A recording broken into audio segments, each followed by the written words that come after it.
수업 시작하겠습니다. 안녕하세요. 예, 자, 오늘 이제 문제풀이 개강이고요.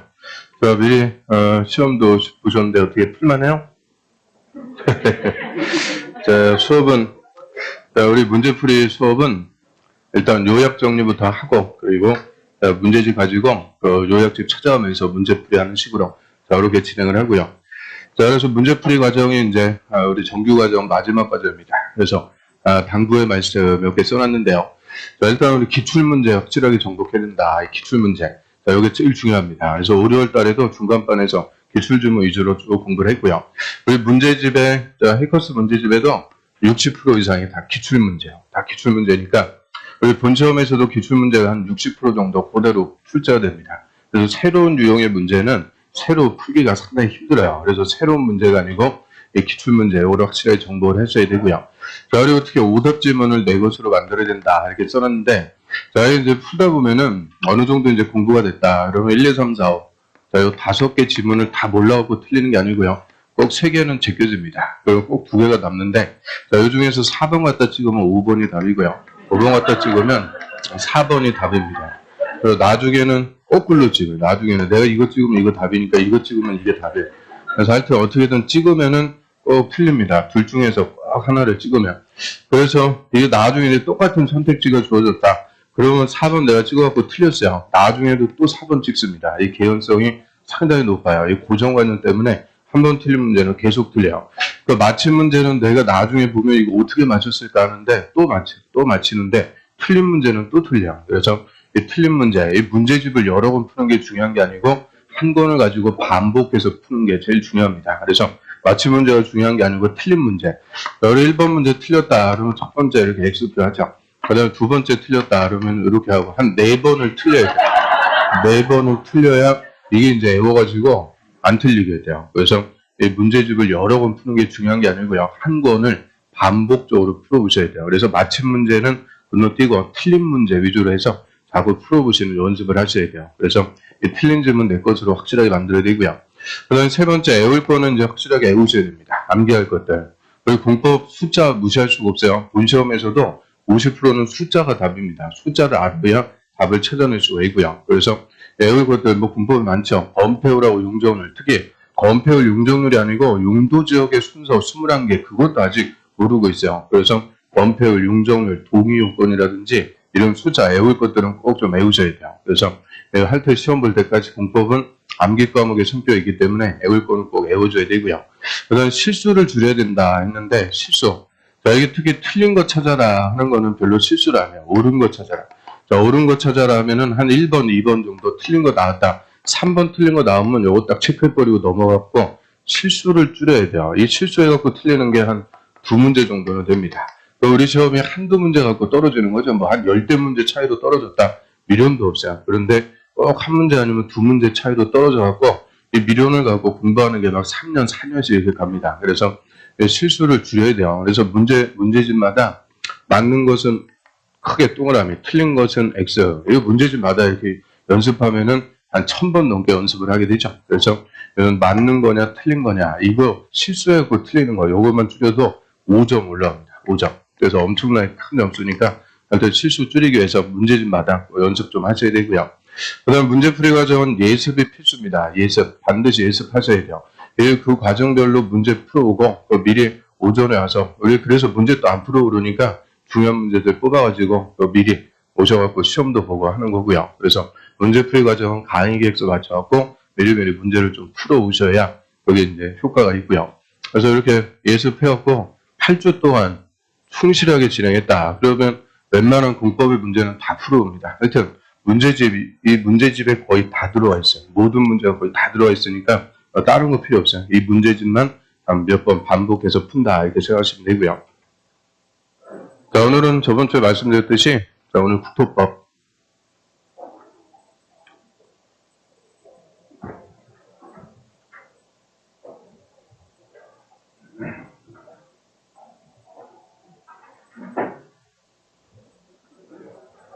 자, 국토법에서 총칙하고 광역도시계획, 도시군 기본계획까지 여기까지 정리하고요. 그리고 농지법 못한 거 자 오늘 정리할 수 있도록 하겠습니다. 자, 그럼 국토법, 요역집 가지고 요역 정리부터 먼저 쭉 보겠습니다. 자, 요역집 위주로 하는데, 요 PPT 띄우는 거는 우리 예전에 했던 그 체계도 특강 자료, 그거 그대로 PPT 사용하고 있으니까, 뭐 체계도 있으면은 체계도 보시면 되고요. 자, 그럼 국토법부터 하나씩 풀어보겠습니다. 자, 국토법. 자, 우리 시험에 12문제가 출제되는 공법에서 뭐 제일 중요한 법이다라고 하죠. 자, 이름대로 전국도, 이 국토의 계획, 그리고 계획에 따른 이용, 선계획, 후 이용에 관한 법이다. 이 국토의 선계획, 후개발, 체계에 관한 법이고요. 저는 국토를 이용하고 개발하기 위해서 먼저 토지에 대한 계획들이 싹 나옵니다. 이 선계획 파트에서. 자, 일단 가장 상위 계획은 국가계획이라고 그래요.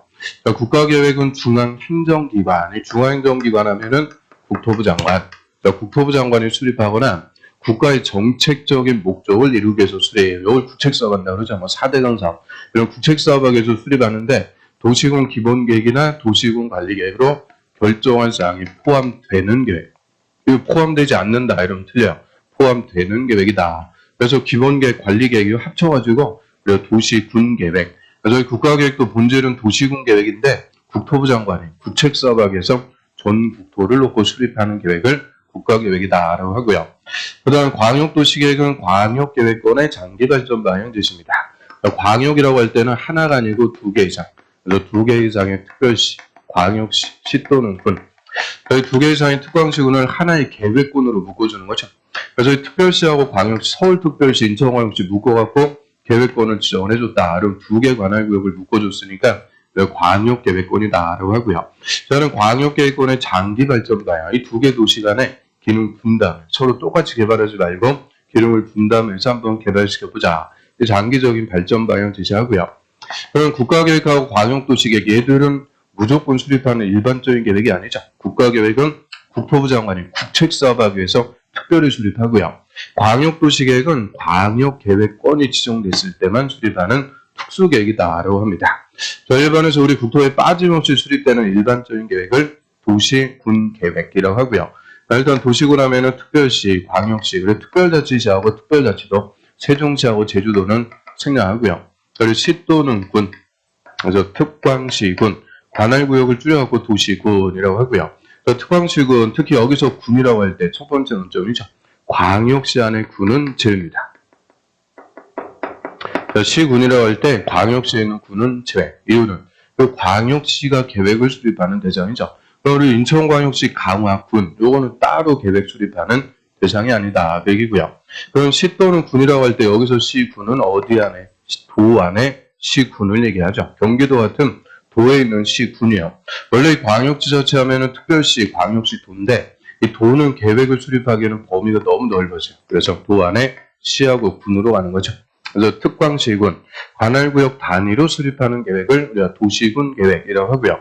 우리나라에서 특광시군 4개 속하지 않는 지역은 없습니다. 그래서 궁극적으로는 전 국토에 빠짐없이 수립되는 일반 계획이다라고 하고요. 다시 도시군 계획의 종류가 2가지, 도시군 기본계획과 도시군 관리계획 2개로 구분합니다. 그래서 이 기본자와 관리자 빼버리니까 그냥 도시군 계획이 남는 거죠. 그러면 도시군 기본계획, 자, 여기부터 보면 도시군에 쓰니까 특별시, 광역시, 시 또는 군.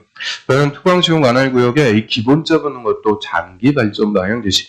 특광시군 관할구역의 지역의 특성을 고려해서 토지를 어떻게 이용하고 개발시켜 나갈 거냐, 장기적인 발전 방향 제시하고요. 그럼 광역도시계획이 됐든 도시군 기본계획이 됐든 다 장기 발전 방향, 이 발전 방향만 제시한다고 그래요. 저는 발전 방향 제시하는 계획을 법에서는 정책 방향을 정책, 각종 토지에 대한 정책을 제시한다라고 하고요. 그러니까 정책이라는 것은 현실적으로 집행이 될 수도 있고 안 될 수도 있고 안 되는 게 대부분이죠. 그래서 이 정책 계획은 수립이 돼도 직접 국민의 토지 소유권을 규제하는 효과는 없습니다.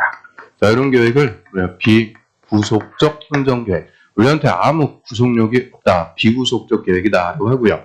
저는 비구속적 계획에 대해서는 소송 같은 쟁송을 제기할 필요도 없죠. 내 권리를 침해받은 게 없으니까 또 쟁송을 제기해서 다툴 실익이 없어요. 소의 이익이 없다. 그래서 쟁송의 대상도 안 됩니다. 그래서 그닥 중요한 계획은 아니다. 계획이죠. 그럼 제일 중요한 계획은 도시군 관리계획. 자, 얘가 토지계획에서는 핵심이 되죠. 도시군 관리계획도 도시군, 특광시군, 관할구역을 구체적으로 뭐 하는 거냐? 관리한다. 관리 풀어갖고 얘기하면 관할구역의 토지를 개발, 신도시 개발할 수도 있고요. 정비, 구도시 재개발할 수도 있고 보존할 곳은 보존, 개발하고 정비하고 보존. 자, 요거를 구체적으로 집행한다라고 하고요. 이 집행을 하기 위해서 수립하는 계획이고 이 도시공관리계획은 수립이 됐다. 집행과 관련해서 직접적으로 우리한테 효과가 발생합니다. 즉, 내 땅인데 내 마음대로 못 쓰게 규제. 그리고 내 땅 팔기 싫어도 국가가 강제적으로 뺏어가는 이런 행위 제한이나 수용 같은 직접적으로 우리한테 효과가 발생하는 구속적 행정계획이다라고 하고요. 우리한테 구속력이 있으니까 우리가 반드시 알아야 된다. 그죠? 그리고 이 도시공관리계획이 위법 부당하게 수립이 되었고 내 권리를 침해받았어요. 침해된 권리를 구제받기 위해서 소송, 쟁송을 제기해서 다툴 수 있는 계획이 됩니다. 그러면 도시공관리계획으로 집행을 하는데 아무거나 집행하는 게 아니죠. 이 상위계획에서 제시해 준 각종의 정책 중에서 주민의 의사, 예산 이런 것들 고려하고 구체적으로 뭐를 집행할 거냐 결정부터 해요. 결정을 해놓고 구체적으로 집행해 나옵니다. 그래서 결정하는 내용 6가지 앞글 줬다 하고 용용, 기도, 지, 입. 자, 이제 6개 정확하게 하셔야 돼요. 자, 1번은 용도 지역, 용도 지구를 지정 변경. 2번은 용도 구역을 지정 변경합니다. 이 지정하고 변경하는 것을 도시공관리계획으로 결정하는 거죠. 그리고 용도 지역, 용도 지구, 용도 구역 다 뭐를 결정해 주냐? 토지의 쓰임새, 이 토지의 용도를 행정처의 계획으로 결정해 주죠. 이 중에서 가장 기본적인 쓰임새가 용도 지역. 그 용도 지역을 보완하기 위해서 일부 토지의 추가적인 쓰임새를 정하는 것을 용도 지구. 용도 구역은 이번에 따로 썼으니까 독자적이에요. 지역 지구에 관계없이 독자적인 쓰임새. 그래서 원래 독자적이라서 법조문에서 그냥 이름으로 쭉 나열을 하고 있죠. 그래서 용도 구역의 이름 다 알아야 돼요. 개발 제한 구역, 도시 자연 공원 구역, 시가와 조정 구역, 수산 자원 보호 구역 이름도 이제 정확하게 알아야 되고요. 그러면 도시공관리계획 결정에서 용도 지역, 용도 지구, 용도 구역을 지정 변경합니다. 그럼 이제 효과. 이 용도대로 토지를 써라. 우리한테 규제하는 거죠. 이 규제하는 것을 행위 제한한다. 이 토지 이용 행위 제한한다 그래요. 그래서 행위 제한이라는 효과가 가해지는데 도시공관리계획 결정하는 내용에 행위 제한이 들어가는 게 아니죠. 도시공관리계획은 용도 지역의 지정 변경을 결정하고요. 용도 지역의 지정이 되면 효과는 행위 제한입니다. 자, 3가지 행위 제한하게 되죠. 용도 지역의 행위 제한 3가지. 첫 번째, 건축 제한, 건폐율, 응종률 3가지 행위 제한하고요. 이 행위 제한을 도시공관리계획으로 결정한다 이러면 틀려요. 행위 제한은 대통령령으로 정합니다. 그래서 그 용도 지역의 행위 제한은 대통령령에서 일률적으로 규정하죠.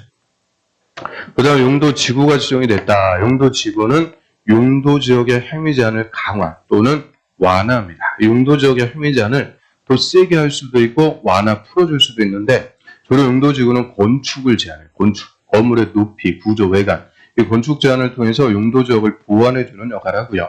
그럼 용도 지구를 지정 변경하는 게 도시공관리계획 결정하는 내용이고요.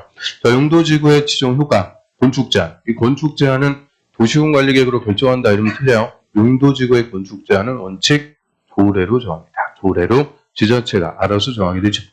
그다음 용도구역은 용도지역과 용도지구의 행위 제한을 강화하거나 완화해서 아예 따로 정합니다. 행위 제한을 따로 정해서 독자적인 목적을 달성하자 하는 것을 용도구역. 그래서 이 용도를 정해놓고 용도대로 토지를 쓰도록 규제함으로써 이 관할구역의 토지를 합리적으로 이용하는 것을 지역지구 구역이라고 하죠. 그 다음에 3번째, 기반시설을 설치, 정비, 개량합니다. 기반시설은 주민들 생활하기 위해서 기본적으로 갖춰져야 되는 시설, 인프라라고 그러죠. 도로, 철도, 상하수도, 학교, 공원 등등등 해갖고 이 기반시설만 46개가 있어요. 그 46개 기반시설 중에서 뭐를 구체적으로 설치할지 이 기반시설을 설치하려면 종류, 명칭, 위치, 규모를 미리 도시공관리계획으로 결정해야 돼요. 그럼 결정하면은 그때부터는 이름이 바뀝니다. 도시군계획 시설, 도시군 관리계획으로 결정된 시설. 그래서 기반시설 46개 중에서 뭐를 구체적으로 설치할 거냐 하나를 결정하면은 그때부터는 이름이 도시군계획 시설로 바뀌게 되고요. 이 결정한 도시군계획서를 구체적으로 설치하는 사업, 도시군계획 시설 사업으로 관할구역에 도로도 놓고 전철도 놓고 할 수가 있죠. 그 다음 도시개발 사업은 신도시 개발, 정비사업은 구도시 재개발 다 도시공관리계획 결정해서 사업하고요. 시설 사업하고 개발 사업하고 정비 사업 얘들 묶어갖고 도시군계획 사업이라고 하죠. 도시군계획 사업 좀 이따 보고요. 그 다음 5번에 지구 단위 계획구역 지정하고 여기에 지구 단위 계획을 수립합니다. 자, 이 지구자 붙으면 의미는 일부. 그래서 특광시흥 관할구역의 전부가 아니고 일부 단위로만 수립하는 도시군관리계획을 지구 단위 계획이다. 그래서 인천공항에서 전부가 아니고 일부 왕길동에다만 수립했다. 이때는 왕길동 지구 단위 계획. 그래서 그 관할구역의 일부를 계획적이고 체계적으로 개발하기 위해서 수립한다라고 하고요. 그 다음 6번은 입지규제 최소구역을 지정하고 여기에 입지규제 최소구역 계획을 수립합니다. 그럼 입지규제 최소구역, 자 얘는 일단 본질은 뭐냐? 용도구역입니다. 용도구역. 근데 용도구역인데 2번에 쓴 게 아니고 6번에 따로 빼놨어요. 이유는 종래 용도구역하고 성격이 정반대. 이 종래 용도구역들은 다 개발을 못하게. 입지규제 최소구역은 개발을 하기 위해서 지어하는 용도구역이죠. 도시 정비를 촉진, 지역 거점을 육성 개발한다라고 하고요. 자, 이름대로 입지 규제, 이 규제를 뭐 해주는 거냐? 최소. 그래서 입지는 건축 규제를 딱 풀어가지고 뭐 100축짜리도 지으면서 집중적으로 개발하기 위해서 지어하는 용도구역입니다. 그리고 얘는 용도구역이니까 행위 제한을 따로 정해요. 그럼 입지 규제 최소 구역에 행위 제한을 따로 정하기 위해서 수립하는 계획, 그 계획을 입지 규제 최소 구역 계획이다. 그래서 입지 규제 최소 구역에 행위 제한을 따로 정하기 위해서 수립하는 도시군 관리 계획이다라고 하고요. 일단 6가지로 모든 정책을 다 결정해 놓고 집행합니다. 그리고 여기까지 이제 선계획 파트인데 일단 우리 행정청도 위계질서가 있어요. 국토부 장관, 시도지사, 시군구청장, 행정청이 수립하는 이 계획들도 위계질서가 있죠. 상위계획과 하위계획이 있습니다. 그럼 국가계획이 가장 상위계획이라고 그러고요. 도시군계획이 하위계획이라고 그래요. 그럼 상하 위계질서, 이걸 어떻게 이해하면 돼요? 넓은 지역을 놓고 수립하는 게 상위계획이죠. 국가계획은 전국토, 광역도시계획은 2개 이상, 도시군계획은 하나에 관할고요. 내려갈수록 계획을 수립하는 범위가 좁아집니다. 그래서 넓은 지역을 놓고 수립하는 게 더 상위계획이다. 이렇게 균형 잡으면 되고요. 그럼 상하 위계질서는 크게 이제 3가지 얘기합니다. 상위계획은 하위계획 수립하는데 지침, 기준이다라고 하고요. 그래서 하위계획 수립할 때는 상위계획에 부합해야 되는데 이 상위계획에 부합하지 않아서 내용이 달라졌어요. 그럼 당연히 상위계획이 우선합니다. 그래서 국가계획, 광역도시계획, 도시군계획 이렇게 계획의 위계질서가 되고요. 그러면 도시군계획이 국토법에서는 가장 하위계획이 되는데 다시 도시군계획은 국토법이 아닌 다른 법에서 수립하는 계획보다는 상위계획이 됩니다. 그래서 국토법이 아닌 다른 법에 수립하는 계획의 기본이 된다 이렇게 표현하고요. 그러면 국토법이 아닌 다른 법에 수립하는 계획 대표적으로 뭐 개발계획이라든지 정비 기본계획, 리모델링 기본계획 이런 다른 법에서 수립하는 계획보다는 이 도시군 계획이 더 상위계획이다 그 얘기고요. 그 말은 국토법이 다른 법보다 더 상위법이다 그 얘기죠. 그리고 특히 다른 법에서 수립하는 계획이 부문별 계획, 뭐 주택이면 주택, 도로면 도로, 이 부문별 계획일 때 부문별 계획은 도시군 계획 중에서도 기본계획, 관리계획 둘 중에서 무슨 계획에 부합해야 된다? 기본계획에 부합해야 됩니다. 그래서 여기서 키워드는 다 기본이요. 도시군 계획은 다른 법에서 수립하는 계획의 기본. 다른 법에서 수립하는 계획이 부문별 계획이다. 이 부문별 계획은 도시군 기본 계획에 부합되도록 한다. 그래서 여기까지 선계획 파트에서 훑어봤고요.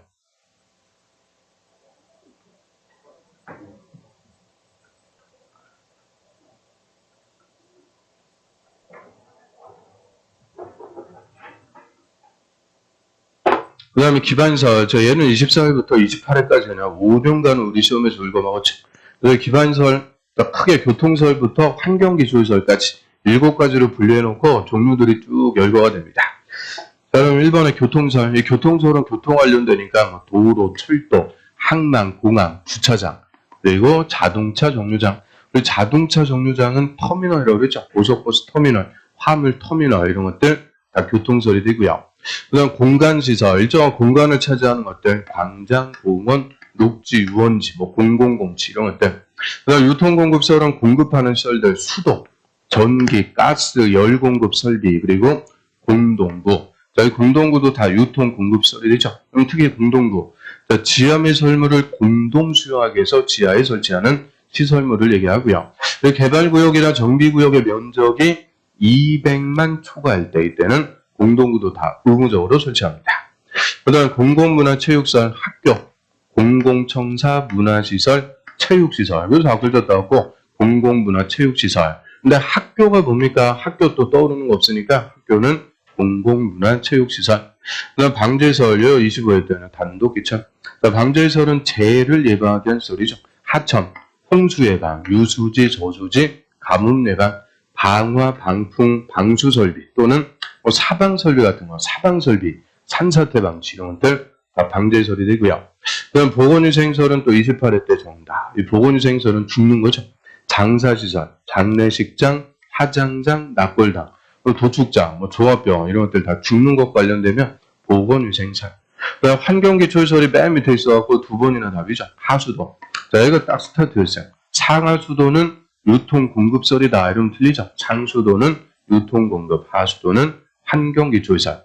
또 폐기물 처리설도 있고 빗물조장설도 있고 폐차장. 이것도 26회 때는 정답. 폐차장은 교통설이다. 이러면 틀려요. 폐차장은 교통설이 아니고 환경기초시설. 그래서 비슷한 것들 헷갈리게 물어보고요. 이것도 다 생략해서 써놓은 거고 이 기반시설 다 펼쳐놓으면은 총 46개입니다. 이 46개를 7가지로 분류해놓고 얘 어디에 속하는 거냐? 우리 시험에서 무려 5년간을 기출. 그 다음에 이 46개 중에서 딱 3개. 도로, 자동차 정류장, 광장. 이 3개만 다시 세분이 들어갑니다. 그래서 세분되는 거는 딱 3개밖에 없죠. 그리고 도로는 어디에 있느냐에 따라서 일반 도로, 지하도로, 고가도로. 누가 이용하냐에 따라서 자전거 전용, 자동차 전용, 보행자 전용 도로 이런 식으로 도로가 쫙 세분이 돼요. 그럼 도로는 세분이 돼도 다 뭐냐? 도로. 그 다음에 자동차 정류장은 터미널 있죠. 고속버스 터미널, 화물 터미널, 뭐 공용 차고지 이런 것들이 다 자동차 정류장.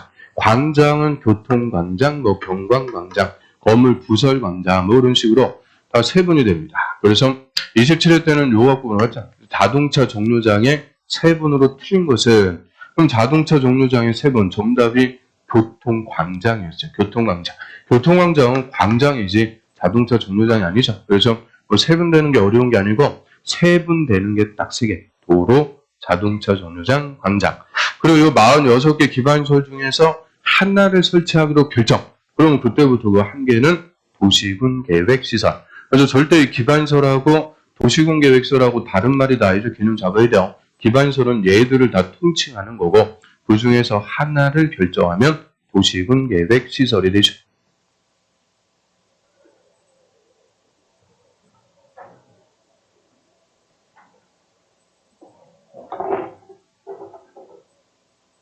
그 다음에 이제 후계 발칙입니다. 우리 국표의 개발 체계는 크게 이제 2가지요. 도시군 계획 사업에 의해서 이름대로 계획적으로 국토를 개발할 수가 있죠. 그래서 도시군 관리 계획을 구체적으로 시행하는 사업 3가지. 도시군 계획 사업하면 시설 사업과 개발 사업과 정비 사업. 자, 이게 29회 때는 기출이요. 도시군 계획 사업을 모두 고른 것은 이 3개 사업 찾는 거. 그게 그렇게 어려운 거지. 그래서 시설 사업과 개발 사업과 정비 사업 이 중에서 이 시설 사업 얘만 국토법에서 절차를 직접 규정합니다. 개발 사업의 절차는 개발법, 정비 사업의 절차는 정비법에서 각각 따로 규정하니까 이 개발법하고 정비법은 다 국토법의 부속법이다라고 하고요. 그래서 이 도시군 계획 사업으로 이름대로 계획적으로 국토를 개발하는데요. 이 도시군 계획 사업은 딱 이렇게 3개밖에 없어요. 그러면 도시군 계획 사업에 의하지 않고 개별적으로 토지를 개발할 수 있죠. 내 땅에다가 건물 하나 짓겠다. 이런 개별적으로 토지를 개발할 때는 허가를 받는 거죠. 개발행위 허가. 그래서 국토의 개발 체계는 딱 이렇게 2가지입니다. 도시군 계획 사업이 아니면 허가를 받아갖고 개발할 수 있다. 그래서 개발행위 허가제. 그럼 여기서는 허가제니까 허가권자가 주인공이에요. 그리고 국토법에서 허가는 다 누구한테 와서 받는 거냐? 특광시장 군수. 특광시장 군수에게 허가받습니다. 국토법에서는 무조건 그냥 특광시장 군수한테 허가. 그럼 시가와 조정구역의 허가 누구한테 와서 받아요? 특광시장 군수. 타인 토지의 출입 허가 누구한테 와서 받아요? 특광시장 군수. 그래서 국토법에서 허가는 다 특광시장 군수에게 받고요. 허가 대상 6개, 뭐 가장 기본 개념이죠. 건물의 건축, 공작물의 설치, 형질 변경, 토속 재치, 토지 분할, 물건 1개월 이상 쌓아놓는 거. 항상 물건은 1개월 이상 쌓아둘 때. 그래서 6가지 얘기는 그녀도로 냅두면 난개발이 벌어질 수 있다. 그래서 허가부터 받고 해라. 그 말은 허가받기 전까지 다 금지다. 그죠? 어디서? 한국에서. 그래서 우리나라에서 6가지 행위는 다 금지요. 그래서 개발구역이 됐든 정비구역이 됐든 다 허가되자 하면 6개는 공통으로 나옵니다. 그 다음에 개발행위 허가제 취지는 한마디로 난개발 방지죠. 실질적으로 국토에 난개발을 방지하기 위해서 허가부터 받고 해라. 그러면 난개발하는데 우리 난개발 여러 가지 기준이 있죠. 가장 중요한 기준은 기반시설입니다. 기반시설 도로 상하수도 뭐 아무것도 없는데 건물부터 때려 지어놨다. 입주해도 생활할 수가 없죠. 그래서 이런 기반시설이 난개발의 가장 중요한 기준이고요. 그래서 개발행위 허가에서 파생되는 제도가 기반시설 연동제. 개발행위는 기반시설로 연동, 묶어갖고 움직인다. 즉 기반시설이 충분하면 개발행위 할 수 있고 기반시설이 부족하면 개발도 못하는 거예요. 그래서 이 기반시설 연동제 이게 파생이 되는데 2가지가 있습니다. 개발 밀도 관리구역과 기반시설 부담구역. 일단 이 2개는 제일 잘 물어보는 논점이 이거 용도 구역이다 해서 잘 물어봐요. 그 용도 구역 4개 개, 도, 시, 수 이름 장난쳐갖고 개자는 개발 제한구역, 도시 자연보호구역, 시가와 조정구역, 수산자원 보호구역. 이 용도구역하고 개발밀도 관리구역과 기반시설 부담구역 헷갈리면 안 돼요. 자, 애들은 용도구역 아닙니다. 그래서 도시군관리계 결정해서 지원한다 이러면 틀려요. 그럼 누가 지원하는 거냐? 허가권자. 개발행위 허가에서 파생되니까 허가권자 특광시장 군수가 별도로 지원하는 구역이죠. 서로 정반대요. 개발밀도 관리구역은 기계발지. 이미 개발이 다 끝난 것. 이에 반해서 기반시설 부담구역은 신개발지. 새로 개발하는 것. 서로 정반대이기 때문에 개발밀도 관리구역과 기반시설 부담구역을 중복해서 지정할 수 있다. 중복 지정 일체 불가합니다. 절대 중복 지정할 수가 없어요. 이 기반시설 부담구역은 개발밀도 관리구역 외의 지역에서 지정한다라고 하고요. 그럼 개발밀도 관리구역은 이미 개발이 다 끝나고 건물이 다 지어진 곳이니까 개발로 인해서 기반시설이 부족해도 기반시설의 설치가 뭐한 곳이냐? 곤란. 이게 키워드. 기반시설 설치가 곤란 안 되니까 기반시설을 필요로 하는 큰 건물을 못 짓게 건폐율 용적률을 강화 적용하기 위해서 지원하는 구역이다라고 하는데 구체적으로는 용적률만 50% 강화 적용해서 대형 건물을 억제합니다. 일반에서 기반시설 부담구역은 새로 개발하니까 개발로 인해서 기반시설이 필요한 곳이요. 그래서 필요한 기반시설을 개발행위라는 자가 설치해라. 의무를 부과하는데요. 직접 기반시설 설치하는 게 아니고 기반시설 설치 비용, 돈 내라고 하는 거죠. 그래서 기반시설 설치 비용을 납부할 의무를 부과한다라고 하고요. 그러면 기반시설 설치 비용 누가 내는 거냐? 이게 핵심. 그래서 200 초과하는 건물을 신축, 중축하는 자에게 기반시설 설치 비용을 내도록 합니다. 그래서 작년에 이게 그냥 한 문제, 200. 그대로 한 문제죠.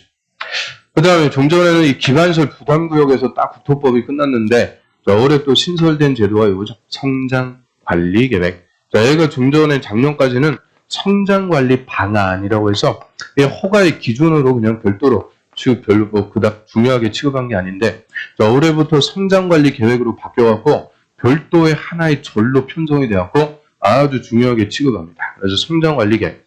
자, 이거 작년에도 물어봤는데 올해도 또 물어볼 거예요. 성장관리 계획. 얘는 허가의 기준으로서 녹지나 비도시 지역의 난개발을 방지하고 계획적 개발을 유도하기 위해서 허가권자가 별도로 수립하는 계획입니다. 그래서 성장관리 계획을 수립하기 위해서 먼저 구역을 지어요. 성장관리 계획 구역. 이 성장관리 계획 구역은 녹지, 관리, 농림, 자연환경 보장, 녹지하고 비도시, 녹지나 비도시 지역을 대상으로 정하고요. 그럼 절대 이 성장관리 계획 구역 지정할 수 없는 곳은 주거, 상업, 공업청. 이 주상공업 쪽에서는 절대 지정할 수 없다. 이게 29회 때 정답. 그래서 녹지하고 비도시 지역을 대상으로 지정하고요. 성장관리 계획 구역이 지정이 되면 여기에 이제 성장관리 계획을 수립을 해요. 그럼 성장관리 계획, 자, 얘는 도시군 관리 계획이다. 이러면 틀려요. 성장관리 계획은 도시군 관리 계획이 아니고 허가권자가 별도로 수립하는 계획입니다. 그래서 성장관리 계획 구역의 난개발 방치 계획적인 개발을 유도하기 위해서 따로 허가권자가 수립하는 계획이 되죠. 그래서 이 순서대로 계획부터 시작해갖고 후계 발칙에까지 쫙 우리가 이 순서대로 국토법을 여태까지 쭉 배운 거죠.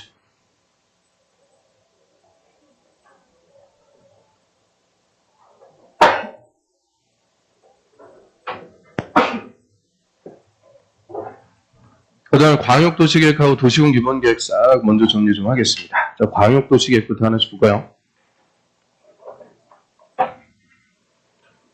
좀 잘 따라오고 있어요? 저 광역도시계획 눈동자 흔들리는 거 보니까 잘 못 따라오는 것 같은데, 자, 이따 또 문제 풀고 하면서 요약집도 확인합니다. 자, 그럼 2장이 광역도시계획. 이 광역도시계획은 광역계획권의 장기 발전 방향 제시다. 그래서 광역시의 발전 방향 좀 틀려요. 광역계획권의 장기 발전 방향 제시하고요. 그 장기 발전 방향 어떤 사항에 대한 정책을 제시하는 거냐? 우리 광역도시계획 내용 하면은 크게 두 가지. 두 개 도시 간의 적절하게 기능을 분담. 이게 키워드예요. 똑같이 중복해서 개발하지 말고 인접한 두 개 도시 간의 기능을 잘 분담해서 개발. 그리고 기능 분담해갖고 상업 기능 또는 주거 기능 서로 출퇴근하기 좋게 도로 전철 같은 광역설의 배치. 그리고 기반 기능 분담하고 광역설의 배치. 자, 이런 사항에 대한 장기적인 발전 방향, 정책을 제시하기 위해서 수립하는 계획을 광역도시계획이다라고 하는데요. 그럼 일단 이 광역도시계획 수립하기 위해서 먼저 광역계획권. 자, 요거부터 지정을 해줘야 돼요. 자, 광역계획권은 인접하고 있는 두 개 이상의 특광시군, 관할구역의 전부든 일부든 광역계획권으로 지정할 수가 있죠. 그래서 관할구역의 전부에 지정할 수 있다. 전부만 지정할 수 있다면 틀려요. 일부. 뭐 인천광역시 관할구역의 전부뿐만 아니라 일부, 서구, 뭐 일부만 포함해갖고 지정할 수도 있죠. 그래서 두 개 이상의 관할구역을 대상으로 지정하니까 광역계획권이라고 하고요. 이 광역계획권 누가 지정할 거냐? 이 광역도시계획에서는 광역계획권의 지정권자의 핵심, 제일 중요한 논점이 됩니다. 먼저 도에서, 같은 도에서는 도지사가 광역계획권을 지정하죠. 도도. 일반에서 두 개 이상의 시도에 걸칠 때, 특별시, 광역시, 도, 시도에 걸칠 때는 국토부 장관이 광역계획권을 지정합니다. 이 국토부 장관이 정하는 게 근래 두 번이나 하냐, 정답. 그래서, 자, 우리 서울특별시 하고요. 옆에 경기도 성남시. 서울특별시, 경기도 성남시. 두 개 관할구역 묶어갖고 광역계획권으로 지정을 해줄 수가 있는데요.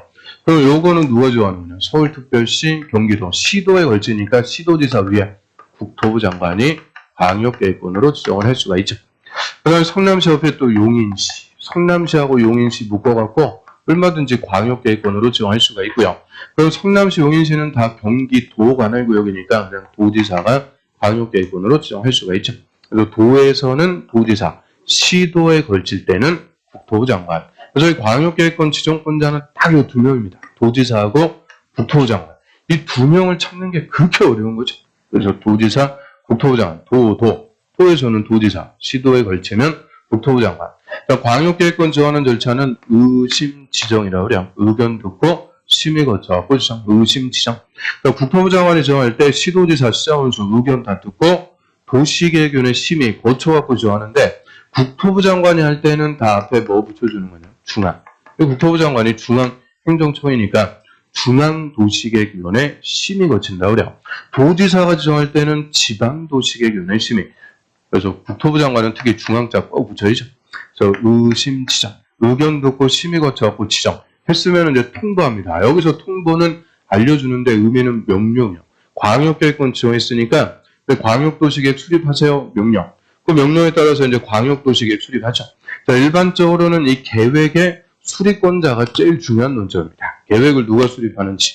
근데 광역도시계획의 수립권자는 이렇게 많으니까 이 수립권자를 한 방에 찾으려고 그러면 헷갈려요. 그래서 항상 체계에 따라서 이 지정권자하고 수립권자의 관계 여기서 찾아내야죠.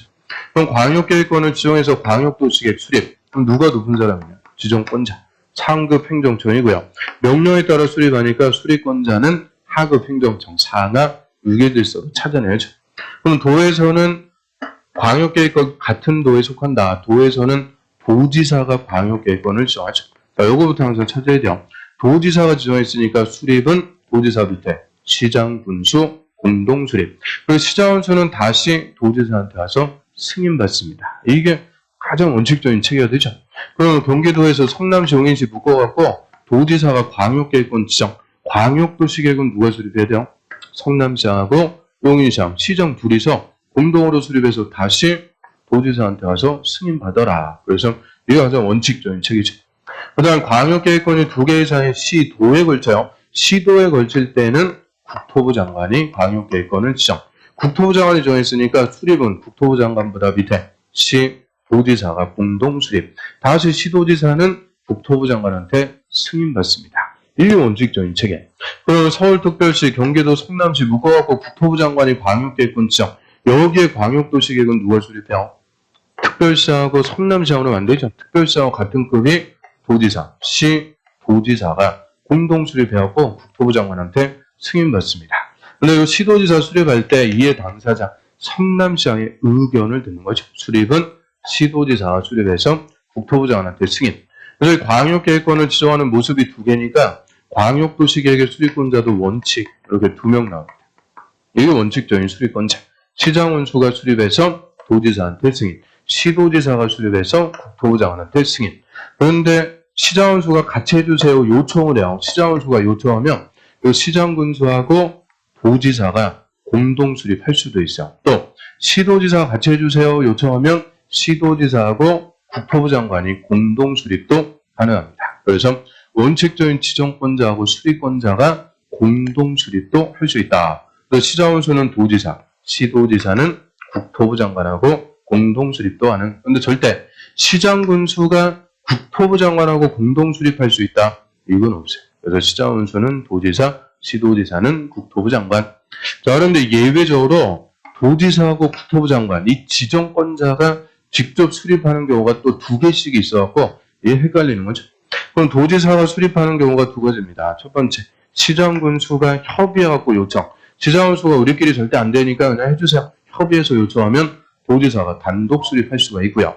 또 광역계획권 지정한 날부터 3년이 지날 때까지 시장 군수로부터 승인 신청이 없을 때 승인 신청이 없다 이 말이 수립 안 했다 그죠? 그래서 3년이 지날 때까지 시장원수가 수립 안 하면 그냥 도지사가 직접 수립합니다. 또 국토부 장관이 수립하는 경우도 2가지. 국가계획과 관련되거나 광역계획권 지정한 날부터 3년이 지날 때까지 시도지사의 승인 신청이 없다. 즉 시도지사가 수립 안 하면 그냥 국토부 장관이 직접 수립합니다. 그러면 광역계획권 지정하고 3년이 지날 때까지 수립 안 하면 다음날 광역계획권의 지정은 해제가 된다?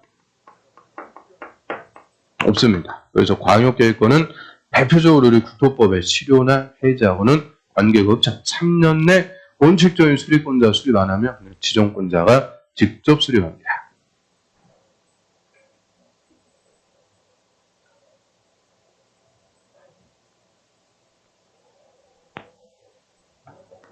저는 수립권자 이제 찾아봤으니까 수립할 때 절차. 그럼 광역도시계획 수립 절차는 뭐 일반 절차입니다. 자, 원칙적인 수립권자, 도에서는 시장원수, 시도에 걸칠 때는 시도지사. 이 수립권자가 광역도시계획 수립하려면 뭐 알아야 돼요. 광역계획권의 인구, 경제, 사회, 문화 전반에 걸쳐갖고 필수적으로 조사부터 합니다. 그래서 조사할 수 있다 이러면 틀려요. 조사해야 된다. 그리고 경미한 사안일 때 생략할 수 있다? 생략도 없어요. 정책계획은 생략 일체 없어요. 무조건 다 해줘야 되고요.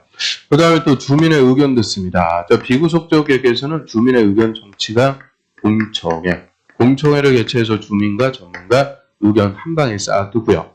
그다음 주민의 대표 지방의회 의견도 들어야 돼요. 여기서 지방의회는 어디 의회냐? 뭐 수립권자 관할이죠. 시장 군수가 수립할 때는 시군의회, 시도지사가 수립할 때는 시도의회 의견 듣습니다. 그래서 수립권자 그냥 앞글자 따면 되는 거예요. 시장원수는 시군의회, 시도지사는 시도의회 의견 두고요. 시도지사가 수립할 때는 시장원수 의견까지 마저 다 들어야 돼요. 시장원수는 자기 의견 두고 그럴 필요는 없죠. 그래서 시도지사는 시장원수. 아까 여기서 시도지사 수립할 때 성남시장 같은 이해 당사자, 하급행정처의 의견까지 싹 들어갔고, 조사하고 의견 들어갔고 수립. 수립했으면은 상급행정처한테 승인받아야죠. 그래서 시장원수는 도지사, 시도지사는 국토부 장관에게 승인받는데, 그럼 광역도시계획의 승인권자, 도지사하고 국토부 장관, 이 사람들이 이꼴 누구냐? 광역계획권의 지정권자입니다. 그래서 지정권자한테 가서 승인받는다. 이게 당연한 논리죠. 지정권자가 명령해갖고 수립했으니까 다시 그 명령한 지정권자한테 가서 승인받고요. 그러면 도지사하고 국토부 장관이 각각 2개씩 수립할 수가 있었죠. 이 도지사나 국토부 장관이 수립했다. 자기가 자기한테 승인받고 그럴 필요가 없습니다. 그래서 좀 전에 도지사가 수립하는 경우 두 가지 뭐 있었어요? 시장원수가 협의해서 요청 3년이 지날 때까지 시장원수가 수립 안 해요. 이러면 도지사가 직접 수립하는데 그럼 도지사가 수립해갖고 자기가 자기한테 승인받을 이유가 없습니다. 또 국토부 장관이 수립하는 경우가 두 가지 있었죠. 국가계획 관련되거나 3년 내 시도지사 수립 안 했다. 국토부 장관이 수립. 국토부 장관이 수립해갖고 자기한테 승인받을 이유가 없습니다. 그래서 이 도지사나 국토부 장관이 수립했을 때는 승인 자체가 없습니다. 이것도 맨날 도지사가 수립하면 국토부 장관한테 승인받는다 바꿔주니까 조심하고요. 그럼 원칙적인 수립권자, 자, 요자들이 수립했을 때만 승인을 받는 거고요. 그러니까 승인 신청하면 승인권자는 협의하고 심의, 거쳐갖고 승인합니다. 국토부 장관이 승인할 때는 중앙자 또 붙여야죠. 중앙행정기관에 정하고 협의, 중앙도시계획위원회 심의. 도지사는 이제 지방하고 협의하고 심의, 거쳐갖고 승인, 사인했으면은 승인권자는 승인한 서류를 다시 수립권자에게 송부합니다. 그걸 송부받은 수립권자가 우리한테 광역도시계획 이렇게 수립했습니다. 공고하고 연락 보여주게 되고요. 절대 승인권자가 승인하고 직접 우리한테 공고 열람시킨다 이러면 틀려요. 그래서 국토부 장관이 승인하고 직접 공고 열람시킨다. 이게 정면 정답. 그래서 국토부 장관 도지사는 승인했으면 수립권자한테 송부해서 수립권자 공고 열람.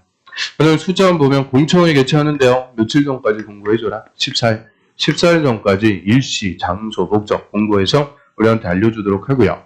그리고 지방의회하고 시장원수, 이 지자체는 수립권자한테 의견 제시할 게 있으면 30일 내 의견 제시합니다.